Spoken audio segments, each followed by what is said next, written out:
Hello, good morning, and welcome to this webinar from the Global Health Fellows Program 2, Many Roads to Global Health, the Power of Diversity and Inclusion.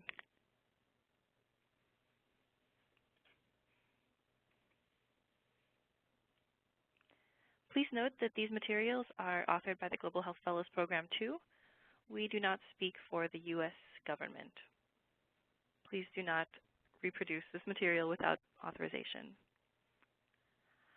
Hi, my name is Sylvie Rousseau, and I am the Outreach Social Media and Communications Assistant with the Global Health Fellows Program 2. I'm going to be the moderator for today's webinar, and before we get started, I have a few housekeeping notes.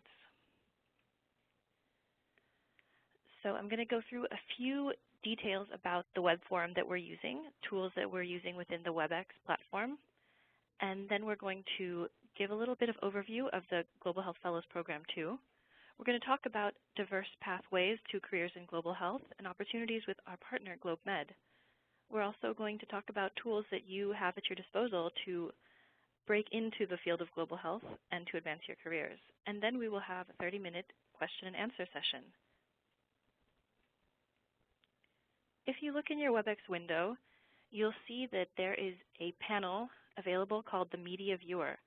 We are going to have closed captioning available throughout the webinar in this Media Viewer panel. On the bottom right corner of the Media Viewer panel, you'll see the option to show or hide the header. This will help you see more of the closed captioning as it's happening live. During the course of the presentation, other Windows panels may pop up, causing the Media Viewer to go away. Don't worry, though. You can always retrieve it by clicking the icon that looks like a small circle with a film strip running through it.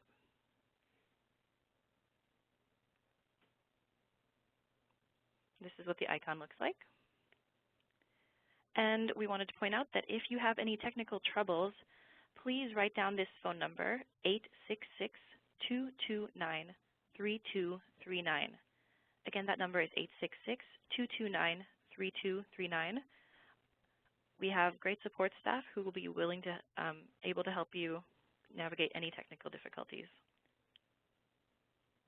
You can also use the Q&A function to submit any questions for technical issues, but also content questions for the webinar. The Q&A feature is another panel, and we ask that you send your questions to all panelists so that we can respond to you. There are people already using the Q&A. We've already got some questions coming in, and we encourage you to use the Q&A feature throughout the webinar as questions come up. We'll be answering most of the content questions at the end during our question and answer period, but we encourage you to continually send in your questions. So today's presenters are myself, the moderator. We have Dominique Hazard, Dr. Fernando Fuentes, Jennifer Russell, and Bob Leone. And before we begin, we also wanted to point out the polling feature. So throughout the webinar, we'll have different questions that we'll ask of you, the audience, and we'll ask that you respond to those immediately or directly in your browser window. You can select your choice of answer, and please click Submit so that we will receive your answer. We're going to start with two polls right now. Joanna, if you could please bring up polls 1 and 2. The first question is, how familiar are you with GHFP-II? We ask that you choose one. Are you very familiar, somewhat familiar, not very familiar, or not familiar at all, but you'd like to know more? The second poll question is, which statement best describes you?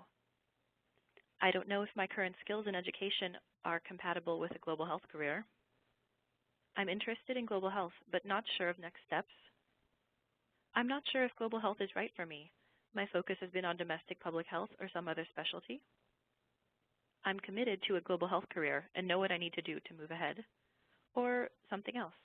Please type your answers for the other option in Q&A. So we invite you to take a few seconds to answer poll questions 1 and 2. They're on the panel, and click Submit.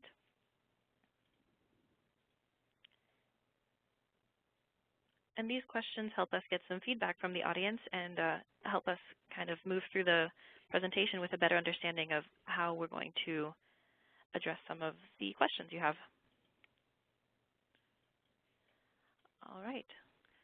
So our first presenter today is Bob Leone, who's the lead for Outreach and Communications with the Global Health Fellows Program 2. We do have presenters coming in from, or speaking with us from all over the country. So Bob is in Oakland, California. We also have presenters in Washington, D.C. and in Houston, Texas. So Bob, please take it away.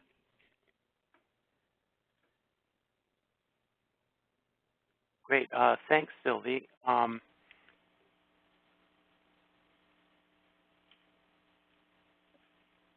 Part of what we're hoping to get across today is that there isn't one set answer to this question that you see on the screen right now.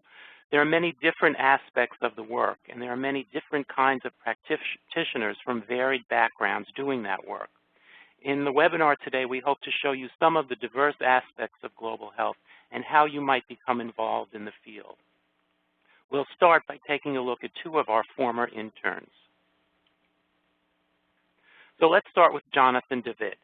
Jonathan began his career with a non-health college major, but one remarkable experience as an undergrad caused him to turn his attention to global health issues.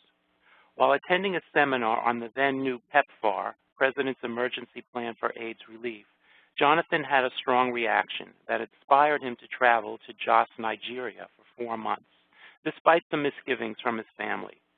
He says, "I found incredible value in working outside my comfort zone." In Nigeria, Jonathan worked in an HIV/AIDS clinic. He remembers, the clinic had just recently received PEPFAR funding and subsequently antiretroviral treatment to provide for HIV-positive clients. "I saw firsthand these drugs saved some lives, while at least one person a day died in the clinic from advanced AIDS. I worked with the incredibly overwhelmed staff of the clinic in sometimes horrifying conditions." Returning to the U.S., Jonathan enrolled in an MPH program. Between the 2 years of study, he was a GHFP summer intern. Jonathan was considering pursuing medicine when he joined GHFP, but over the summer he was able to clarify his personal career goals. He said, "The work I was involved in at USAID was so engaging, so relevant, and so inspiring that I knew very quickly that I wanted to work on broader reaching programs and policymaking." Or let's consider Nicole Brown. Nicole is an engineer. She studied industrial engineering and health systems, earning her bachelor's and master's degrees at Georgia Tech. According to Nicole, the international development community needs engineers, mathematical modelers, statisticians, and epidemiologists just as much as it needs experts in health behavior, international affairs, and social work. If you have an educational background that doesn't typically feed into global health, branch out, she says, and I guarantee you won't be disappointed. Nicole became a GHFP intern and worked on 3 main projects during her commodity security and logistics internship.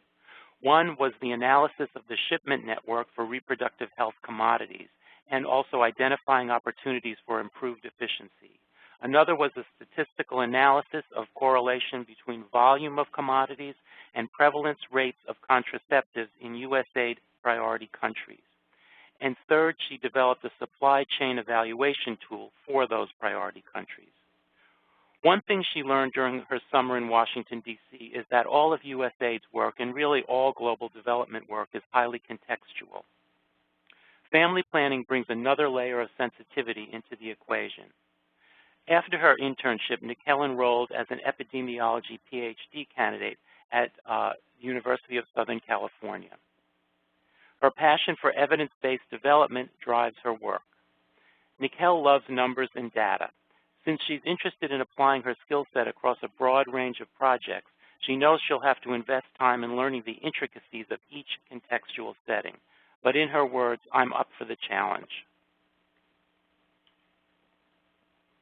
Before we go on to our next presenter, Dr. Fred Fuentes, I'd like to take just a few minutes to offer some information about GHFP-II and its work with the U.S. Agency for International Development. So what is the Global Health Fellows Program 2? As our name indicates, we are in the second iteration of the program. The first was from 2006 through 2011. The program engages in activities that span the geographic reach of the agency.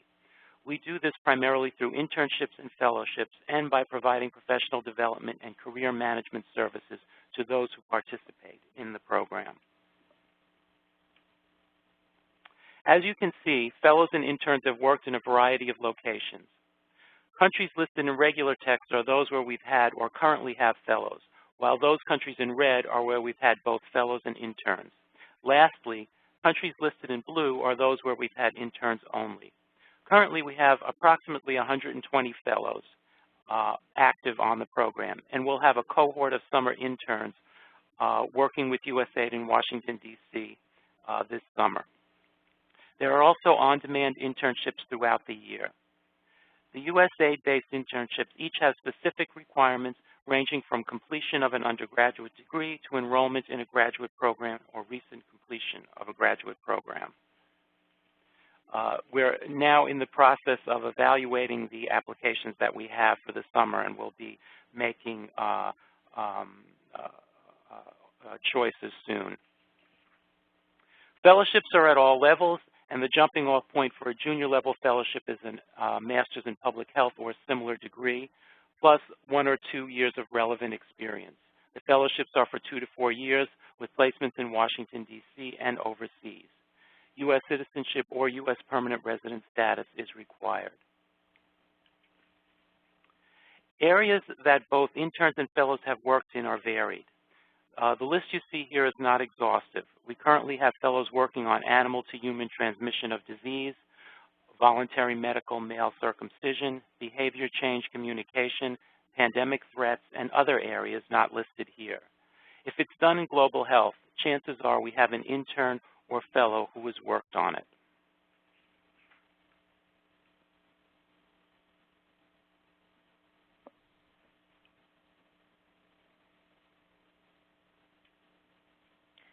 All right, thank you, Bob. I wanted to ask Joanna if we could bring up the results for polls 1 and 2. Okay, great. So if we see in the polling panel on the side, it looks like, according to these results, most people are somewhat familiar with GHFP-II. It looks like hopefully Bob's explanation helped somewhat with that. And we also wanted to ask what statement best describes you. And the majority of people, about 43%, said that they're interested in global health but not sure of next steps. So we definitely have some tools coming up that will help you answer those questions. I did want to remind you that the Q&A feature is available throughout the presentation. Please submit to all panelists. I also wanted to mention that a recording of the webinar will be available about 1 week after this presentation. It will be available on our website. Another reminder that the closed captioning is always available in the media viewer panel, which is represented by that icon that you see on the screen. Now I would like to introduce our next presenter, Dr. Fernando Fred Fuentes, Jr. He's going to be talking to us about many roads to a career in global health. Fred is our lead for inclusion and diversity at the Global Health Fellows Program 2. Fred, take it away.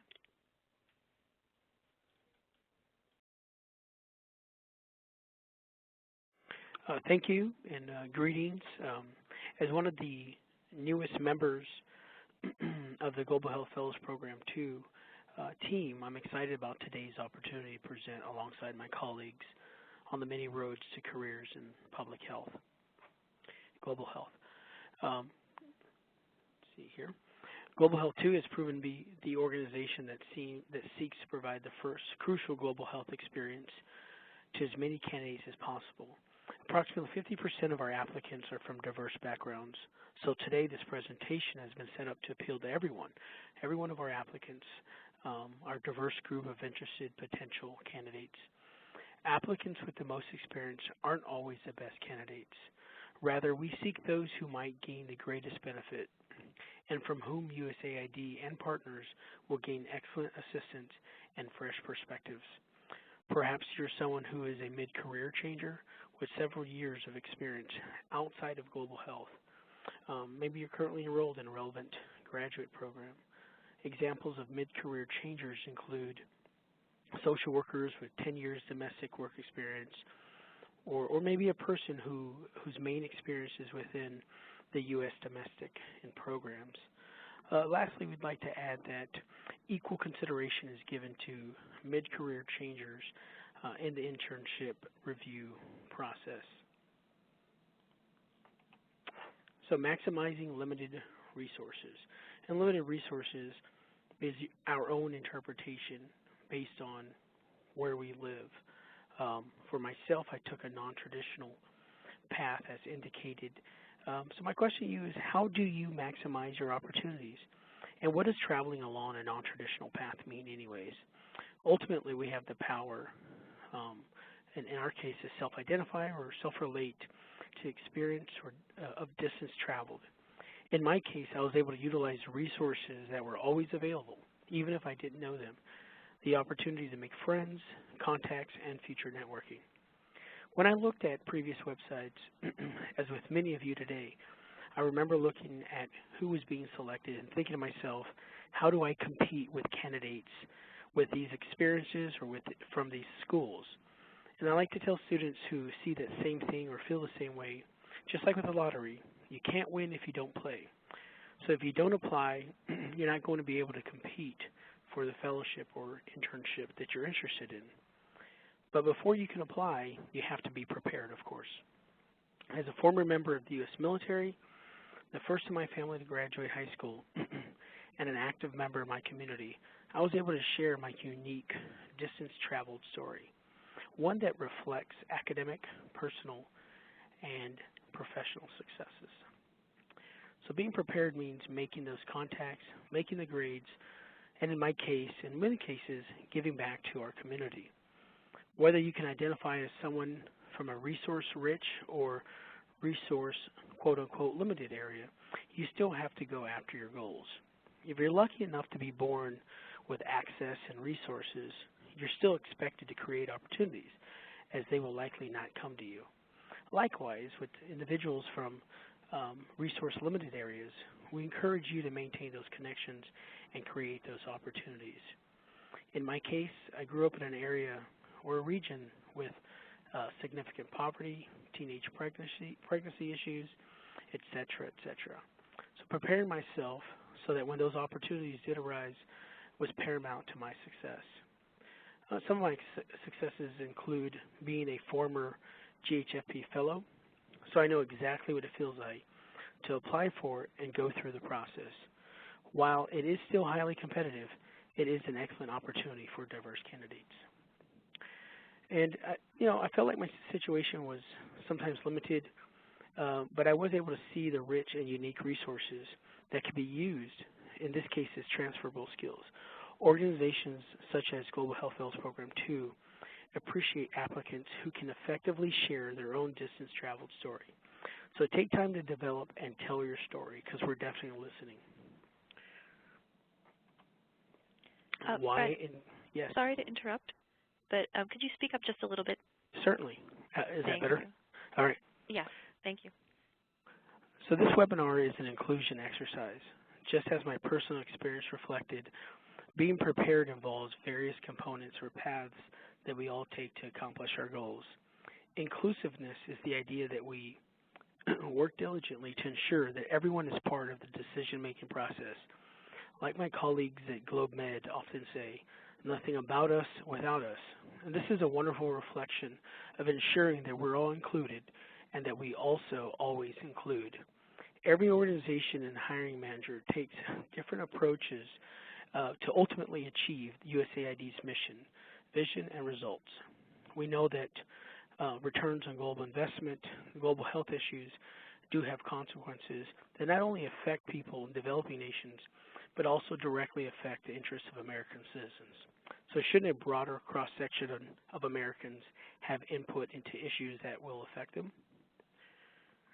All right. Power of diversity.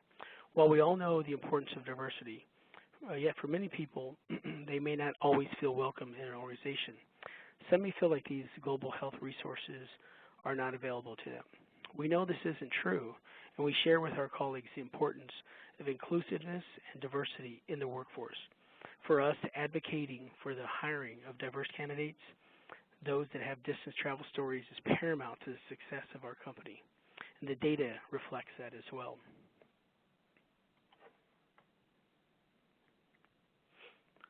We're always looking for the best candidates. We recognize that in global health, sometimes we lack representation from specific groups. Among the groups that are underrepresented in global health are African Americans, Latinos, Pacific Islanders, low socioeconomic regions, Native Americans, and veterans. The application process considers applicants' life experiences, circumstances, and personal challenges in addition to credentials. The concept distance travel takes into consideration the whole person, not just demographics. So you may be part of a diverse group that we seek, groups that represent the American people. We're all best served by attracting the best available talent, communicating its priorities to academic institutions, and developing strategies to cultivate and retain that talent. So as far as community, maybe you feel, again, like you're in a resource-limited area.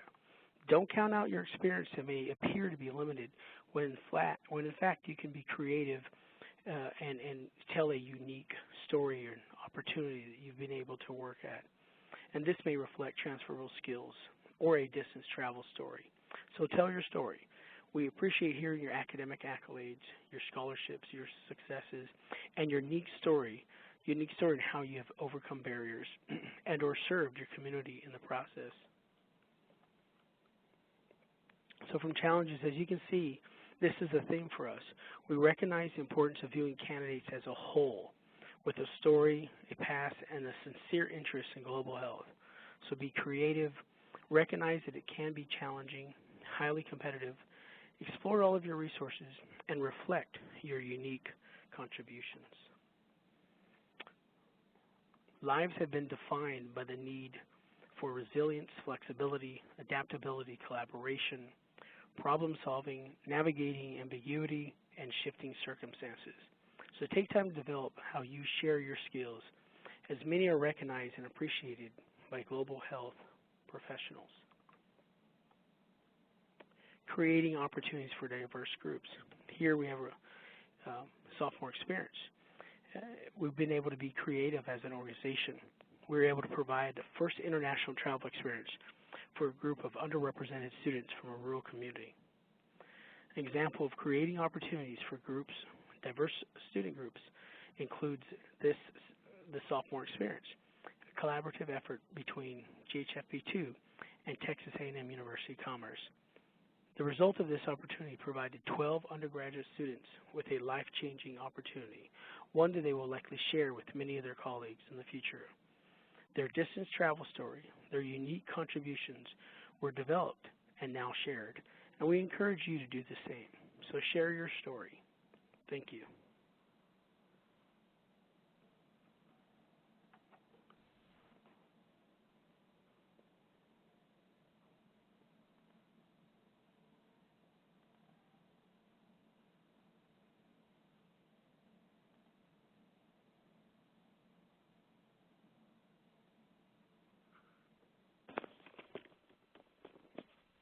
Sylvie, are you there?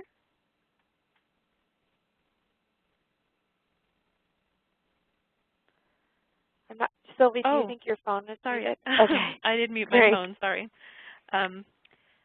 Sorry, we are at poll 3, and we are going to open this poll now. We would like to ask, what are the barriers you see to a career in global health? Please select all that apply for this question. Are you unfamiliar with the field in general? Is a barrier financial to getting experience or education? Is it gaining developing country experience, family concerns and resistance, or something else? And if it's something else, please do type your answer in the question and answer and submit to all panelists. So you have about a minute 30 left to answer this question. Please go ahead and select all answers that apply and hit submit.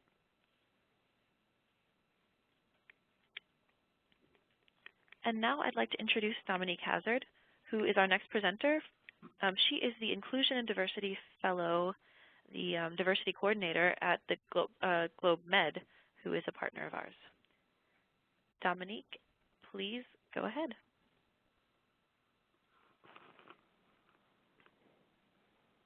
I'm Dominique, and what I do is work with one of GHFP's partners, Globe Med, and GHFP itself to help make the movement for global health equity more inclusive through working with students. Why? Because the movement, as Fred said, needs every voice present at the table and empowered to speak and contribute in order to successfully build coalitions, innovate, and create the impact that we want to have. This is particularly true for marginalized groups, such as, this is particularly true for groups of people who are marginalized by society's power structures, such as people of color and people from working class backgrounds, people who identify as LGBT, and people with disabilities. So to tell you a little more about Globe Med is a student-run organization with 55 chapters at colleges and universities across the country. What Globe Med does is partner each chapter with a community partner in Africa, Asia, Latin America, or the United States. And these community partners are grassroots health organizations whose leaders are really grounded in their communities.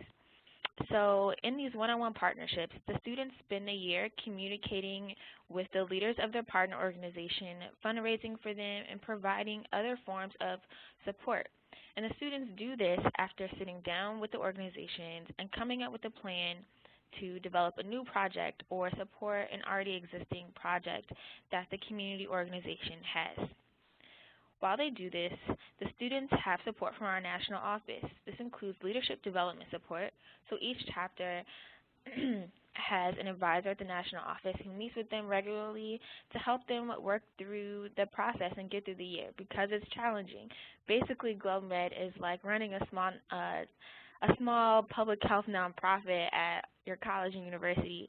So we provide support around that, and we also provide financial support. So through GHFP, we provide financial support to students who need it to participate in the network, to participate in internships. So part of the one-on-one partnership is also our GROW internship, where up to 7 students from each college and university are able to actually travel to their partner organization in Africa, Asia, or Latin America and spend the summer observing the impact that their project is having, planning for the next year with their partner organization, and participating in the project. So GHFP provides financial support around that and also financial support around our national events. So more about the national events. We have regional events. We have our national summit where students come to build networks and learn the latest about global public health. And then we also have trainings for folks who are holding leadership positions in their chapters. And then another part of Globe Med is Global Health U, which is something that each chapter does every week where they sit down and discuss the sticky issues and the issues in global public health that don't have the clearest answers, where students are discussing privilege and power and oppression and how all these things work together with global public health. So basically, Globe Med is a network of amazing and hardworking students across the country and who believe that students can play an important and meaningful role in addressing global health inequities. So the reason I'm talking about Globe Med on this webinar is that Globe Med is currently undergoing a process to restructure our organization and shift its culture so that it is accessible to, relevant to, and supportive of all students, especially those from marginalized groups. We're working to give as many students as possible, with the support of GHFP, the opportunity to hone the skills that will be helpful for a career in global public health and get that field experience that I talked about where you get to travel to your partner organization and build meaningful relationships with communities abroad and peers here in the U.S. through the network. And we really are doing this because we believe that no movement for justice has ever truly been successful without working to address its own internal inequities, from the women's rights movement to the environmental movement, and really every movement you can think of. It's important to for organizations to be self-aware and be doing the work of making sure that they're including as many voices as possible in the movement and giving all those voices leadership opportunities and empowering them to be a part of the organization and bring all their ideas to the table, because with that variety of ideas and perspectives and experiences, that's how we can really reduce global health inequities. So if you're interested in GlobeMed, and if you're a student who's still in undergrad, you can bring GlobeMed to your campus. So again, the benefits of GlobeMed are joining a network of like-minded peers, educating your campus about global public health, building a long-term relationship with a grassroots organization, getting hands-on experience by traveling abroad, and developing the skills you need for a career in public health. Right now, we are accepting applications from undergraduate students who care a lot about global public health and are motivated and ready to get some experience. So the deadline to apply is February 20th, 2014. If you want to hear some more information about GlobeMed, we have upcoming video info sessions tonight at 7 p.m., tomorrow at 5 p.m. EST, and Friday at 12 p.m. EST. And to join the session, it's going to be an online video info session kind of like this. You can go to bluejeans.com, BLUEJEANS.com/593929944, and we will have more information about applying. You can also visit our website at www.globemed.org. So that's it, and we're really excited to be partnering with GHFP to build the movement for global public health and increase the diversity and inclusiveness of that movement at the same time.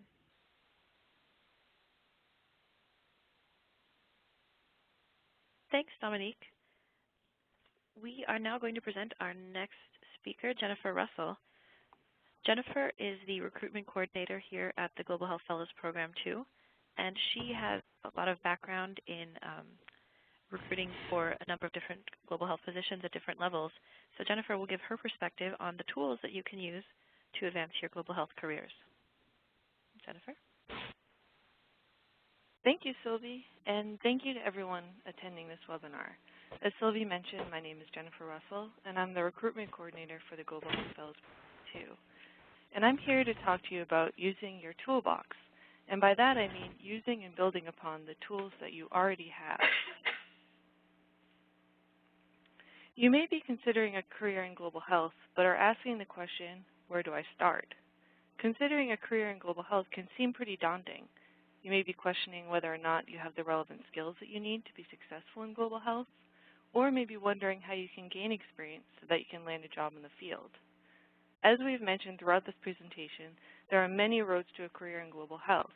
The path that you're on and the skills and experiences that you bring to the table are what makes you unique. Always remember that challenges do not have to stop you, especially if you know how to work around them. When registering for this webinar, we asked each of you to indicate the biggest challenge you face in pursuing a career in global health. 2 responses came up again and again.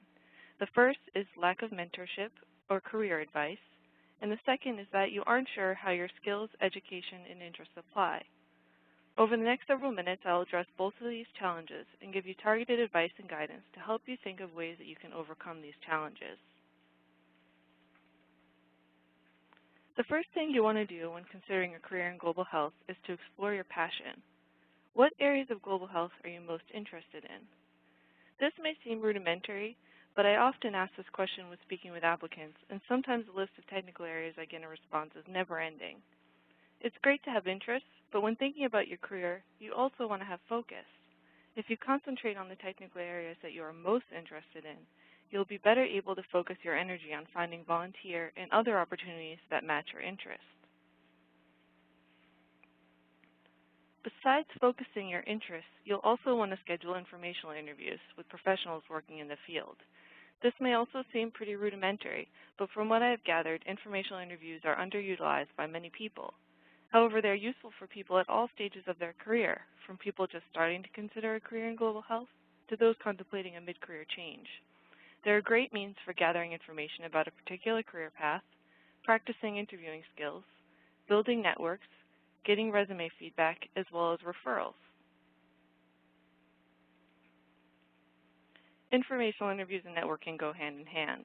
You'll want to think about reaching out to people who are already in your network, as well as people outside of your network. So let's start with someone inside of your network. Type into the Q&A box someone who is already in your network that you'd like to reach out to, and make sure that you send your response to all panelists so that I can see them. I'll give you a few seconds to send in some ideas that you have. Again, if you could just type into the Q&A box someone that's in your network that you're thinking about reaching out to. Okay, somebody said that they're advisor for an MPH program. I see my professor, an old professor from undergrad. Some people are putting out some specific names of people, so that's great. My current boss, that's great. I see a lot of professors in here, friends and colleagues, previous work supervisors. Okay, that's great. These are really great ideas. So thinking about, somebody that's already inside of your network is a great place to start. And they'll also be able to suggest people maybe that you don't know that you can also reach out to. So also thinking about reaching out to people outside of your network, besides getting referrals from people that you know, you might also want to do some research, which can take some time, but the more people you speak with and connect with, the easier it will get as you're able to get referrals. Kind of think of it like a snowball effect. So to start thinking about people outside of your network, as I mentioned before, you can get referrals from people you know, but you can also research organizations doing the work you're interested in and reach out to staff at those organizations. Or you can even use LinkedIn maybe to find experts and see if they're willing to speak with you.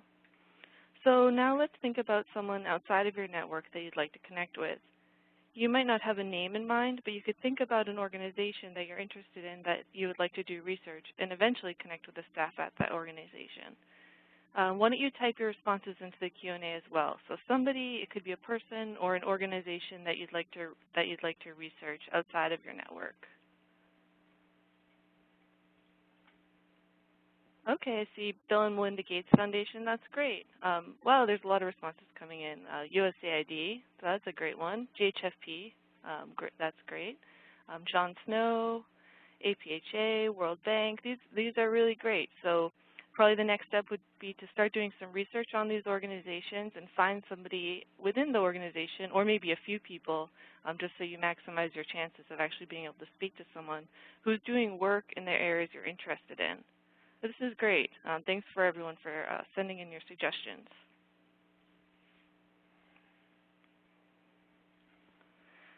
So, reaching out to people that you don't know can feel a little intimidating, but don't be afraid to reach out.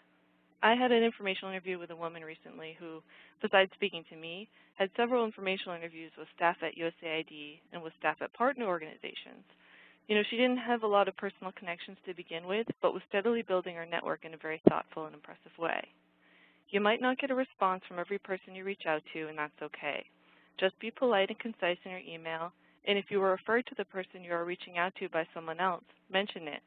You can see in the example here, I say that I'm a public health student, and I mention a professor that suggested I reach out to this person. So if you do have a referral, it's great to mention that person. The likelihood that they'll be willing to speak with you, might increase if there's kind of a common connector amongst you.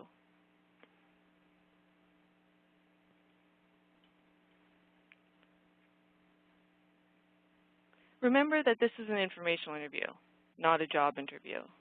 However, just like any other interview, you want to be prepared. Prepare your questions for the person in advance, and be sure to research the organization they work for. On this slide are a few examples of questions you might consider asking during the informational interview. What is your background? What is the work environment like? What do you find most rewarding and most frustrating? What is a potential career path? So these are just a few questions, but of course, as you're researching the organization, you might come up with more, more specific type questions as well. And of course, also be sure to ask for any referrals in the informational interview as well. So just asking if there's anyone that they would suggest that you speak with as well. Besides speaking with people in the field, you'll also want to think about ways to build your experience in the field of global health. You can do so by finding opportunities within and outside of your community. From joining GlobeMed, to volunteering locally, to finding an internship, to committing to a service opportunity in the U.S. or internationally, there are different paths for you to consider. And as you gain experience, you'll also be building on different competencies. There's a number of competencies that are valued in global health. You can see some of them listed here on this slide. Collaboration and teamwork, cultural acumen, flexibility, communication skills, and these are just a few. Whether you're working or volunteering within your community domestically or overseas, you're building on the same key competencies. And you're going to want to highlight these competencies and transferable skills in your resume and cover letter for each position listed in your resume. And I'm talking about both paid and unpaid experiences. You want to include both of those on your resume. Listed on this slide are a few areas you may think about when you're highlighting your transferable skills. Research experience, experience working with resource challenge settings, technical knowledge, writing communication skills, cultural adaptability. So let's just think about a few of these here. Think about research experience you may have. What could you include in your resume or CV? Are you skilled with SPSS? Did you help a professor with their research? Have you conducted research for a volunteer position or internship? These are all things you're going to want to include in your resume.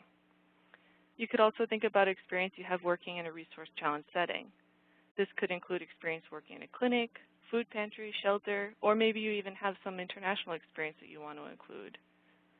Or technical knowledge gained, thinking about maybe psychosocial support skills you gained from working in a shelter, maybe food security experience from volunteering with an organization that serves a food desert, or knowledge of HIV/AIDS from working with a population with high incidence rates. These are just all examples of experience that you'd want to highlight in your resume in a meaningful way. And what do I mean by a meaningful way? Well, by a meaningful way, I mean that you want to detail your experience. It isn't enough to simply list that you have research experience or psychosocial experience. You need to paint a picture for the recruiter and highlight the details that help you stand out. There's a few examples on this slide. Rather than just saying that you volunteered at a clinic, you want to include some details. For this slide, you can see served over 10 hours each week as a volunteer HIV/AIDS tester. So the 10 hours is helpful. Did this person just volunteer once? Those are questions a recruiter might be thinking when they look at your resume, but when you include those details, it's really helpful. And also, see, they put a clinic which serves a rural, low-income population in Alaska. That signals that, they have some experience working with resource-challenged populations, so that's really helpful, too. And providing services to over 3,000 people each year.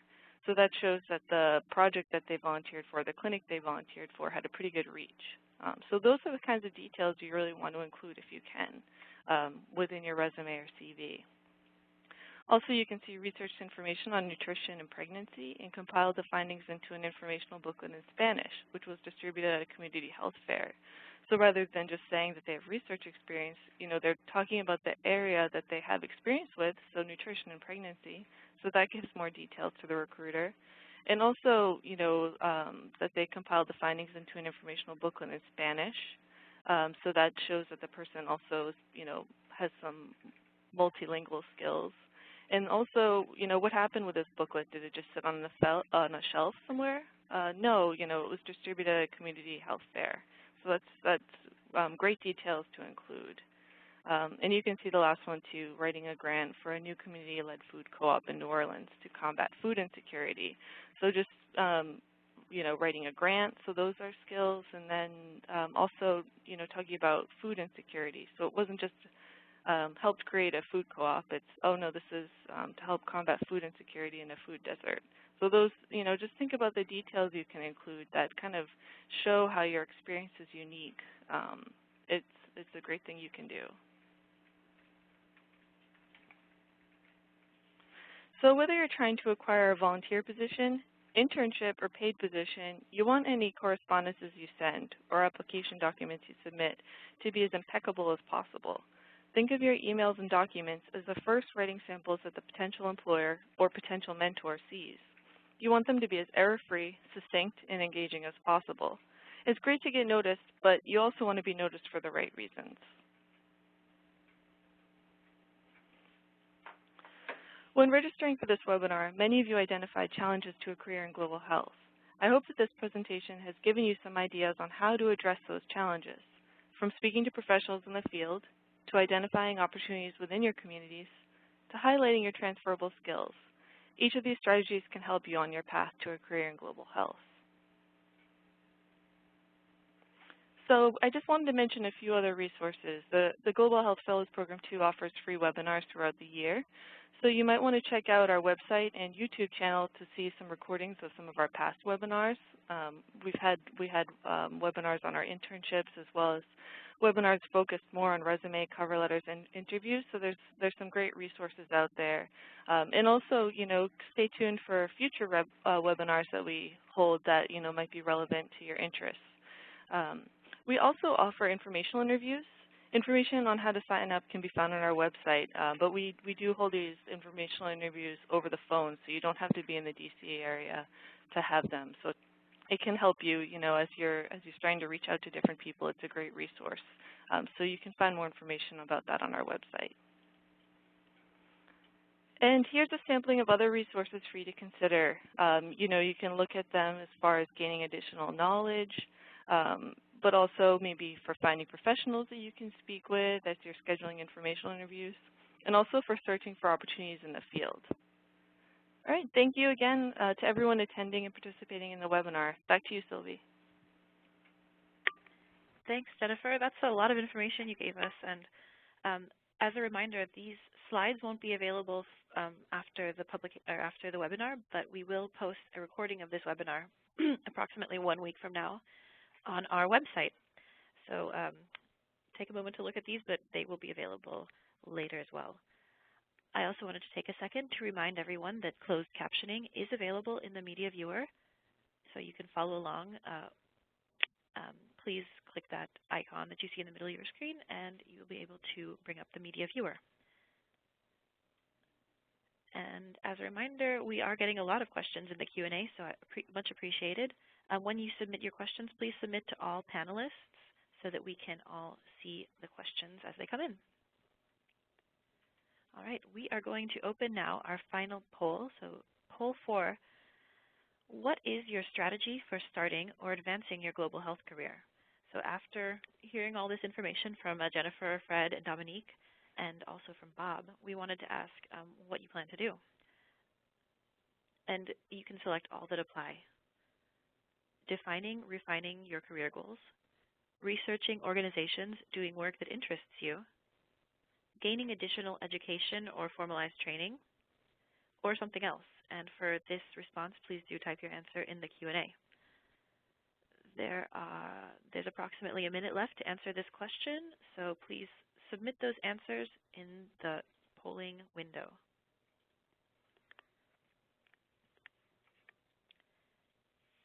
All right. We are now going to move into the question and answer panel that will end up our webinar. So you have met most of these presenters. Bob, Jennifer, Russell, Dr. Fuentes, and Dominique all spoke with us earlier. And I also wanted to introduce Jennifer Kaindi.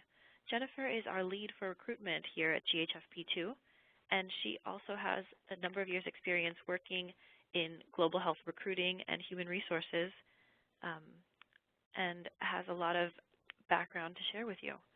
So we're going to start with questions that we received from the audience. And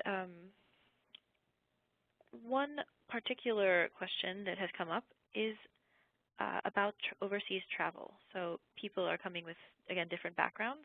Somebody's asking here, I've never traveled overseas. How can I convince my family that it's a good idea? So I'd like to ask this question of Fred, if you can give us your opinion on this. How do you convince the family that it's a good idea to travel overseas?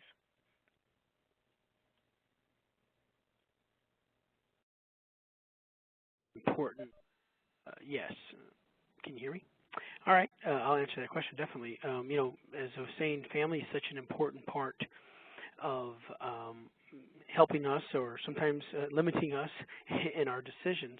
And we definitely want to reassure our family that we're traveling to places that are safe. And the U.S. government also provides that information on locations that our fellows are at, and provides those updates if there are threat levels and what those are.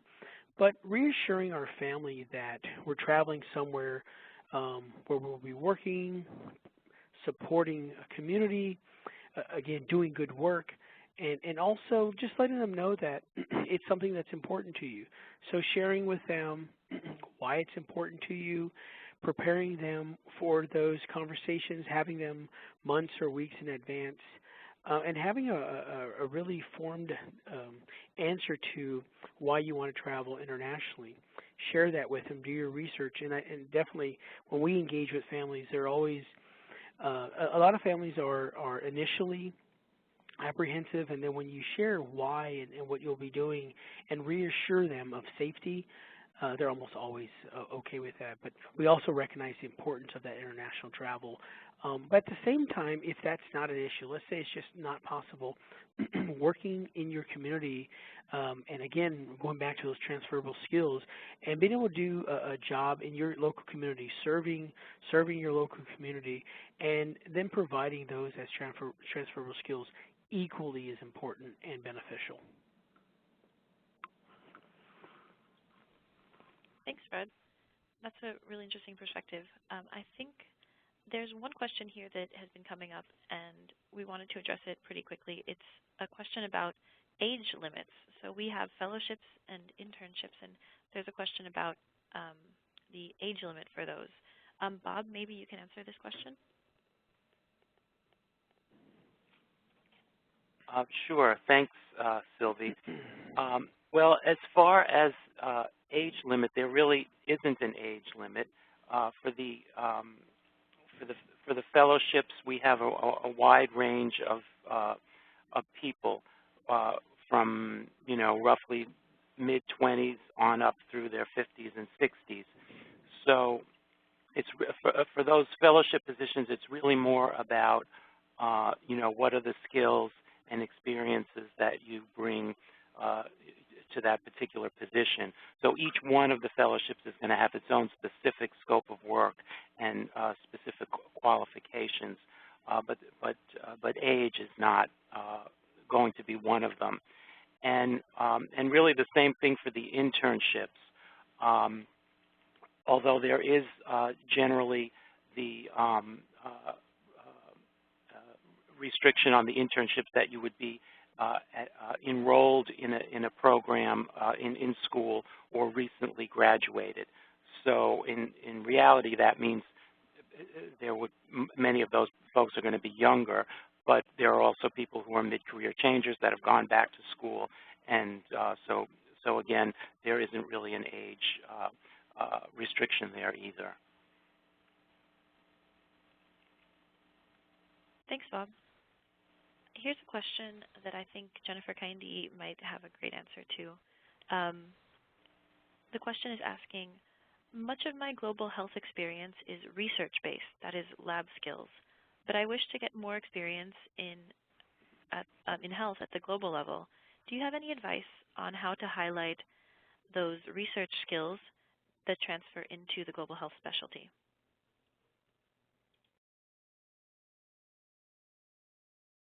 Thanks, Sylvie. Hi, everyone. Actually, we do get quite a number of positions that do want people with the lab skills. We actually did have an internship this summer that we posted that did require someone with lab skills. So we do get and those would be considered relevant, depending, of course, on the position. But we have had requests for, I think we called it a laboratory intern. And again, looking for someone who's worked in a lab setting, because some of the work that we do we have clinics. They're looking at clinics set up in different countries, and may need someone with that type of lab experience, including pharmaceutical type of experience. So again, it's looking at what the requirements of the position are and tailoring them depending on what skills you have, tailoring them to the position, the requirements of the position. Research is definitely very relevant to majority of the positions that are open, both internships and fellowships. So it's what type of research you're doing. But that's definitely a skill that we require for most of our positions. Thank you. Thank you, Jennifer. Here's a question for Jennifer Russell. For internships, can they be used as a bridge between a non-public health degree and public health? Yeah, I think the internships are a great way to, bring the experience that you already have, which I would assume, you have a lot of transferable skills, but then gain that additional public health or global health experience that you need. So I think really the point of the internship is really to help people kind of get that initial experience that they need in public or global health. So that's really the purpose, is to kind of serve as a bridge, whether you're changing careers or your academic background is just different, but you're considering global health. I think that's a great way to do it. Thanks, Jennifer. This question, I think, Fred, you'd have a great perspective on this. We have a question from a teacher who's teaching freshman and sophomore pre-nursing students in a university setting. With your background in education, I think this would be a good question for you. How would you like to see educators planting seeds about careers in global health?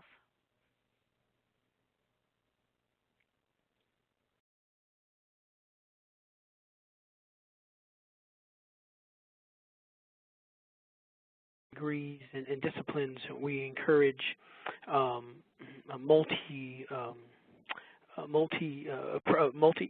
approach to addressing or enhancing those services for students or those interested in global health. For those pre-nursing students and the educators in that field, we would encourage them to plant those seeds, just as you indicated, by sharing the importance of serving your community, serving locally, serving internationally, the importance of just working collaboratively with other degrees and other disciplines, and the importance to the community and what it means to the community. Planting those seeds now and what that looks like for those undergraduate students and what that looks like in the future. That, again, you can have students interested in public health, and maybe you're the catalyst to encouraging them to pursue that degree.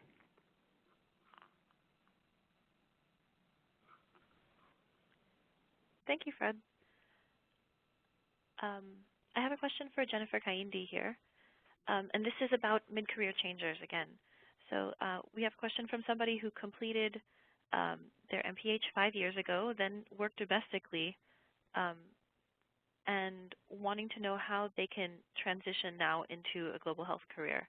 A similar question from somebody who had global health experience a while ago but has been working domestically since, and wondering if that experience is still relevant. Jennifer.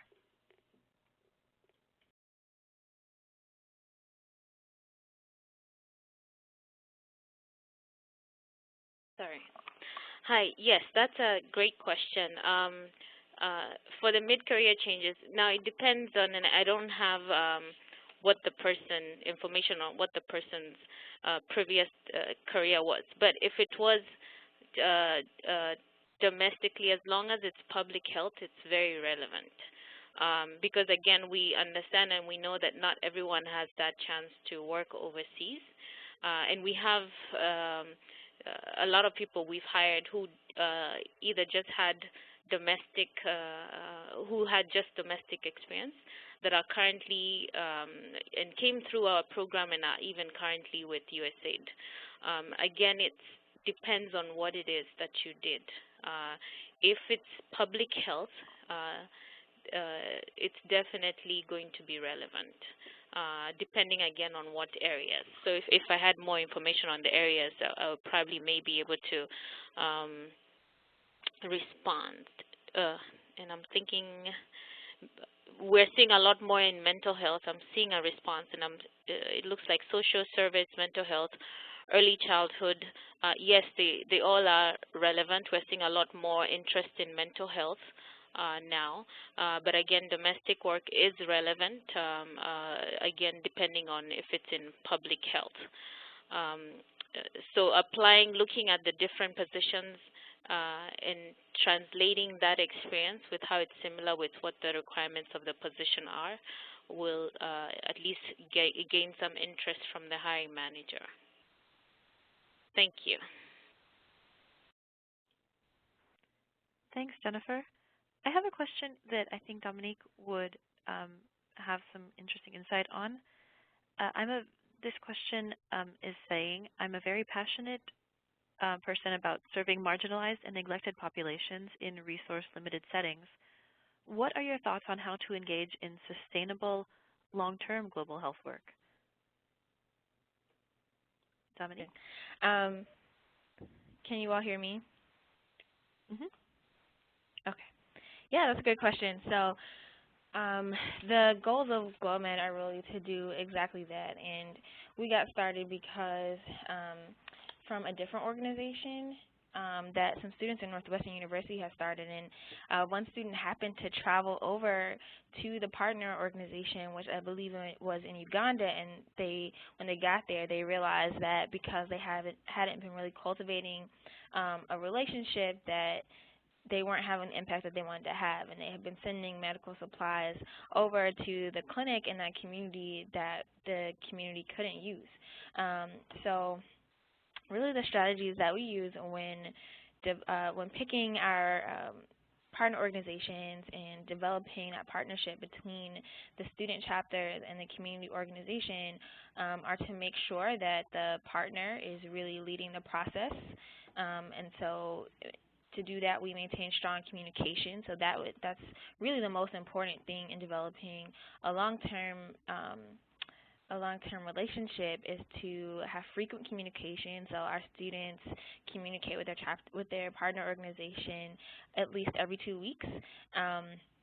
And so I would say that the main things are communication, and then developing a firm plan together. So the students and the partner organization work together to form a plan, with the partner organization leading the process because they know the needs of their community best. They work together to develop a process, and they write an agreement saying, this is what we're going to work together on this year. These are our goals. This is how we're going to do it. And then every year, students go back to the partner organization and check in on how the project is going. How far have the goals gone, what things about the partnership need to do better. So I think that really the key to developing the long-term partnerships, instead of the type of partnerships where the students or whoever is doing the global health work is leading the process, or just dropping in or leaving really quickly. The key things are to have communication that's strong, and to have a really clear and solid plan for how you're going to work together, how long the relationship is going to last, and what you want to get out of it.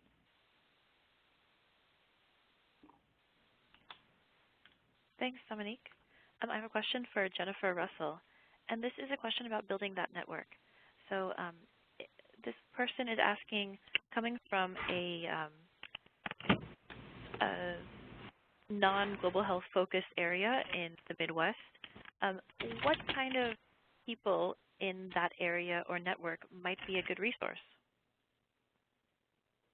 That's a great question. I mean, if you're thinking about connecting with people within your geographic area, which I think is what this person is asking, I think finding nonprofits or other organizations working within your community would be a great first step.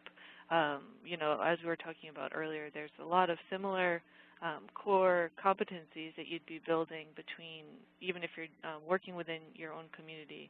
So, you know, researching organizations, maybe there's a local clinic or there's a shelter. I mean, you know, a lot of different types of organizations. And, you know, let's say you have an interest in HIV/AIDS, for example, you might connect with the clinic in your area and reach out to a staff there, and that would be a great first step. And then they're probably also connected to other people as well, so they'll also be able to suggest other people for you to speak with. But I do think that finding those organizations within your community is the best first step. And then, of course, it's still worthwhile to reach out to people outside of your community as well, maybe working for national organizations or just different networks that you might be able to find. But definitely, you know, working within your community is a great first step. Thanks, Jennifer. We had a question about working internationally, and I think Jennifer Kaindi might be able to answer this one. When GHFP-II assigns fellowships and internships in different countries, how is that location chosen?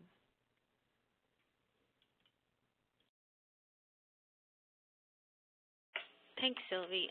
That's a great question. So the way our program is set up, the different missions will request for an internship. So they'll come directly to us about their requests. We work with them with the scope of work, what they're trying to figure out what they're looking for and the best person to do the type of work that they want this person to do. So the request first has to come from the mission. And then we post the position indicating what country the position will be located. So it's really, the request has to come from the mission that has a need for that role. So that's how it works. Thank you. Thanks, Jennifer. Here's a question that I will offer to anybody who wishes to answer on our panel. Could you share some examples of where previous GHFP-II interns or fellows are now? How has this program affected the trajectory of their careers? And actually, maybe Bob will have a good answer for this one. So previous fellows or interns, where they are now, and how the experience with GHFP-II has affected the trajectory of their careers. Thanks, Sylvie. Well, I'd like to go back to our PowerPoint slides earlier. One of the people there was Jonathan DeWitt, and he was an intern with us a couple of years ago, and that really helped him to sort of crystallize his thinking about where he wanted to go with his career, and he was able to then move on into more, sort of successively more substantive positions within global health after that. So first he realized that was something he wanted to do. He went back and got his MPH, and then he sort of moved through that way. And then we have also, I'm putting this out there, although it's not the norm, but there have been several of the interns that we've had that have actually moved into fellowship positions at USAID after their internships, although that isn't a standard way of the way things work. But that can also happen as well. And then as far as fellows, I'm kind of drawing a blank on that. If there's anybody else that may have some other examples, that would be great. Hi, Bob. Thanks. Sure. Actually, so for the fellowship opportunities, it's a great networking opportunity for the fellows. A lot of them obviously have different paths they take. Some being, and again, they're never guaranteed. Depends on performance, on funding. Some we've seen have transitioned to become USAID employees. Others have gone to partner organizations. Of course, they get to network and work and collaborate with a lot of the partner organizations that USAID works with, including other government contractors. So the positions create great networking opportunities, and they all go to really great jobs after the fellowship program. Thank you. Thanks, Jennifer. Here's a quick logistical question. With regard to the internships, there is a requirement that applicants be either enrolled in or within 12 months of graduation from a master's degree, sometimes from a bachelor's program. Is it open to application after that period? And in brief, the answer is no. The internships are pretty specific, and it's important to be sure that you're applying for only internships that you meet those basic qualifications for. Another question, and actually I'd like to follow up on the previous question we had with Bob about career trajectories after being in Global Health Fellows program. I'd like to ask Dominique if she could maybe reflect on, and I know that GlobeMed is a young organization, but if you have any stories to share on participants in GlobeMed who have then gone on to continue global health careers. Dominique? Absolutely. So GlobeMed is, like you said, it's a pretty young organization. We've been around for 7 years, but we already do have some great examples of students who have gone on to become leaders in public health. So I know recently I met a student who graduated from UCLA and was a part of GlobeMed there, who just completed an internship here at GHFP, one of the internships, and then went on to fly to El Salvador, I think, for the Peace Corps. So, you know, she's taking one path. We also have one student who went on to work for one of GlobeMed's partner organizations. So he's still kind of in GlobeMed, kind of. So he works with a partner organization in Latin America and is actually the vice president of that organization now. And so he's, when the students have the calls to check in with that partner organization, he is actually part of the call because he ended up becoming a leader of one of these community health organizations abroad. And then we also have students who went on to even fund their own organizations. So some of the earlier GlobeMed graduates enjoyed their experience working with their partner organization in Nepal so much that they went on to found a different organization in Nepal using experience that they had gained while on their GROW internship with their community organization in Nepal. So they were in Nepal and helped develop a GIS program for the community organization there that helped them track where their medical supplies were being delivered, because they were delivering medical supplies to the more rural outskirts of their community. So the students took the GIS skills that they learned during that and their experience, and they developed a new GIS software and an organization in Nepal that is helping to keep spreading that software to other health organizations in Nepal. So we have a variety of different things. Some people are doing service side of global public health. Some people are doing more technological things. Of course, a lot of students go on to med school or to get their master's in public health. But those are some examples I can think of. Thanks, Dominique. Here's a question that Fred can answer. I have a lot of, this person has a lot of global health experience, but their degree is outside of public health. And considering the many roads, Fred, would this person still be eligible for a fellowship? Yes, thank you. Again, another great question. Really appreciate the questions you guys are sharing with us today. To answer, definitely something that we take into beyond consideration. We really appreciate that. It definitely reflects that distance traveled, the unique story that individuals can share, and their unique perspective when talking about what your degree looks like in the global health setting. As I shared earlier, for myself, it was non-traditional in that regard. You're talking about someone with a background in providing counseling, therapy at the university, HIV/AIDS counseling, and then going into higher ed for a significant amount of time. Then, of course, transitioning to public health.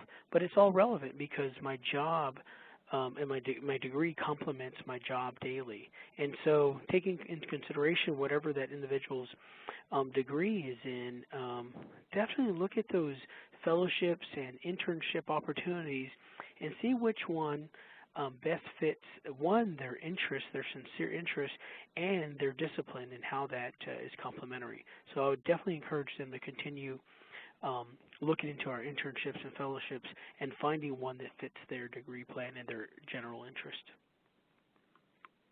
Thank you. Thanks, Fred. Jennifer Russell, we gave a lot of resources earlier, and I can go back to that slide, but do you have any ideas for opportunities for non-U.S. citizens and how they can get experience in global health? Sure. We do have the citizenship and permanent residency requirement, but not all organizations do. So my suggestion would be to start doing some research of other organizations out there that don't, have that limitation. And also probably doing informational interviews would be really helpful as well, just so you can connect with people working in the field, and they might know of additional resources as well. So I think, even looking on websites like DevX listed here, that's a great website to go to look for different opportunities. And, they'll have requirements in there too as well. Even, let's see if there's other lists on here. Global Health Council can be a great kind of networking. American Public Health. All of these websites are really great resources that you can check out. And, some other organizations might also have citizenship requirements, but not all will. And if you want to connect with us as well, we do have another PDF that we could send you that is basically has other resources to consider for people who are, international students or are not U.S. citizens or permanent residents. So I guess you could email us at GHFP-recruitment@GHFP.net, and I believe the resources may also be on our website, but I'd have to, maybe Sylvie can speak to that. Yeah, Jennifer, there are definitely other career resources on our website, and they are listed in the resources for job seekers area of our website. And that email address that you mentioned, GHFP-recruitment@GHFP.net, is the place you would contact for further list of resources, ideas for tips about writing your resume. Yeah, so we definitely have other resources available. Here is a question that does deal with kind of a logistical issue. Are international opportunities only available at the fellowship level? And maybe Jennifer Russell, you can answer that again. Sure. That's a great question. So Not all of our interns have the opportunity to travel, but some do. And sometimes that's mentioned in the scope of work. So when you see that scope of work, it will mention, ability to travel, but sometimes it might not be listed. So it really does depend on the internship. We can't guarantee with any internship that you will be traveling, but many of our interns do travel. So it isn't limited to the fellowship program. Thanks, Jennifer. Here's a question for Jennifer Kaindi. There are currently 3 internship opportunities available on the GHFP website, www.ghfp.net. Are there any fellowship opportunities opening up this year? Thanks, Sylvie. Yes, we do hope so. Again, because the requests do have to come directly from USAID hiring manager. So as soon as we get the requests, we usually just post. So at this time, we don't have any open positions, but we do anticipate that we will get some requests hopefully soon. Thank you. Thanks, Jennifer. Bob, you work in outreach and communications. Here's a question about informational interviews. Somebody who's asking, I don't live in the DC area. Is it possible to have an informational interview on Skype or via the phone? Yes, thank you, Sylvie. And the answer to that question is yes. In fact, most of the informational interviews we do are by phone or Skype. And the way that you could set that up is to go to our website, www.ghfp.net.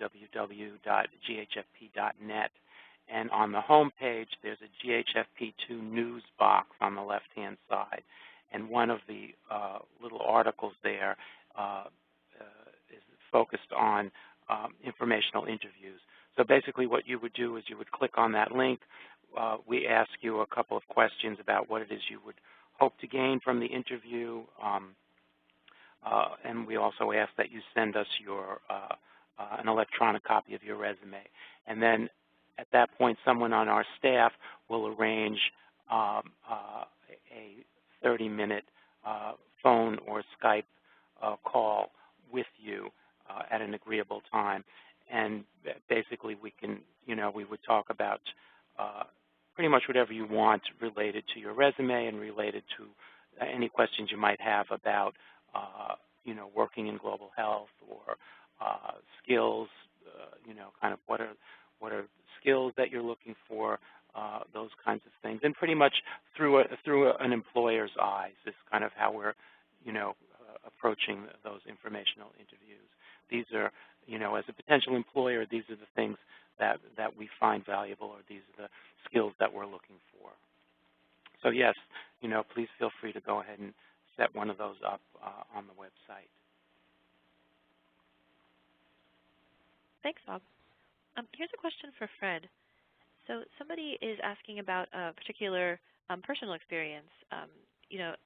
People are asking if having families or having different kinds of life experiences might negatively impact their chances at moving forward with global health careers. What can you say, Fred, about this different kind of perspective?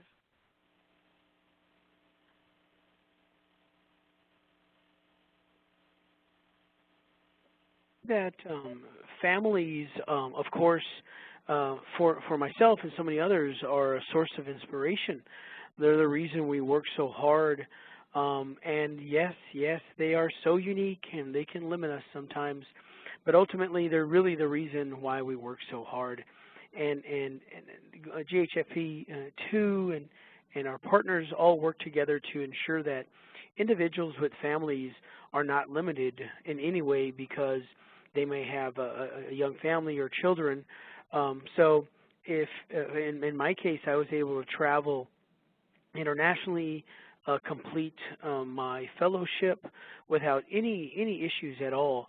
In fact, I found the organization extremely supportive and understanding of family, and beyond understanding. I mean, they were just so supportive, and it really made me feel wonderful to be welcomed by this organization.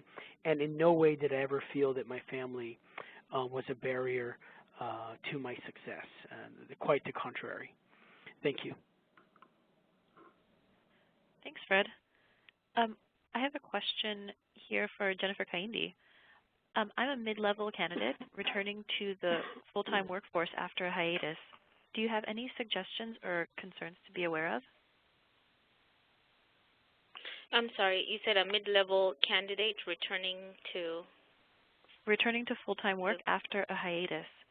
How to present this position when applying? Okay. I think the amount of time that, let's say, the person took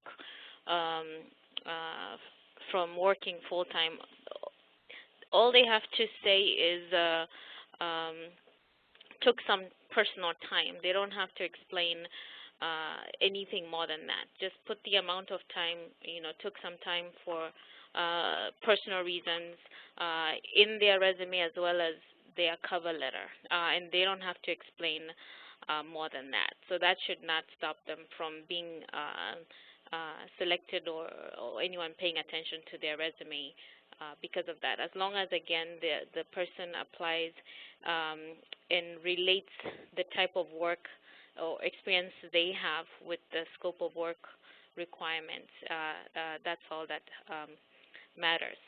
And I wanted to also, just getting back on the last question about family, with positions we only consider experience, someone's experience, not any personal information. It's for us, we cannot use any personal information to look at requirements or to see who would be make the cut for any position. So it's against the law, and we do have to, we only look at people's skills, relevant skill set, and not any personal, whether they have a family or not. In fact, we don't even have that information when looking at positions and looking at resumes to consider people. Thank you. Thanks for clarifying that, Jennifer. And I think this is going to be our last question, as it's about 12:30, and we're gonna, or Pacific time, and we're gonna start wrapping up. But Jennifer Russell, I know we talked about this key skills earlier, and you definitely talked about the transitional or translatable skills. But can you recap for us what are some key skills that we look for in fellows and interns, and in global health practitioners in general? Sure. Every position is unique, and it will likely have its own skills that it's looking for. It could be a more research-based position, so we'd really be looking for, research experience in a given area, skills with SPSS or other statistical software, while on the other hand, somebody who's maybe working in family planning environment, we're going to want to see those conservation skills. So, every fellowship and internship, I'll add, is fairly unique. So you have to keep that in mind. But there were those core competencies that I was mentioning before, and those, I think, are all, consistent amongst all fellowships, all internships, and I would assume within other organizations. So valuing the cultural acumen, being flexible and adaptable, teamwork. So collaboration and teamwork is very important in global health. Initiative and creativity as well. Also communication skills. I think almost every fellowship and internship, there's that mention of communication skills. Prioritization and self-management. So there's these kinds of key competencies which I think are key to global health, likely public health as well too. So I think these are pretty standard. But then also keep in mind that every fellowship and internship is also unique. They're created to fill a need at USAID. So you really want to kind of understand what they're looking for within the position description when you're considering applying, and make sure that you have the skills and experience that they're looking for. Thank you so much, Jennifer. And Joanna, if we can just bring up the results to poll 4 at this time. So again, the questions asked in poll 4 was, what is your strategy? So what are your next steps after this webinar? And it looks like people had a number of different things they were going to try to do. but the primary answer, over half the respondents answered this, was researching organizations doing work that interests me. So attending this webinar is a great first step. You're learning more about two different organizations, Global Health Fellows Program 2 and GlobeMed, and we've given you some ideas for other places to look for organizations doing the work that you're interested in. So hopefully we've given you a lot of great things to think about, and we do appreciate your time coming to meet with us today. Thanks to all the panelists, for all of your expertise and suggestions. And we do invite you to stay in touch with both GlobeMed and Global Health Fellows Program 2. On Facebook, they have a Facebook page for GlobeMed. They also make heavy use of their Instagram. You can contact Dominique at this email address, dominique@globemed.org. And then we also invite you to stay in touch with us at GHFP-II via our social media. And keep in mind that we offer informational interviews. We do university visits throughout the country. We'll actually be at the TACHE, which is the Texas Association of Chicano Health, Chicanos in Higher Education, next week. And we're going to be next month at the AHEC, which is the Association for American Indians in Higher Education. So we're going to be doing a lot of outreach events throughout the spring and autumn, and we invite you to stay in touch with us. You can always contact info@ghfp.net and sign up for our email list to get more notifications about future webinars and other events coming up. So thank you all again for attending this webinar, for spending a few minutes with us this morning / afternoon, depending on where you are. And we hope to see you again soon. Thanks. Goodbye.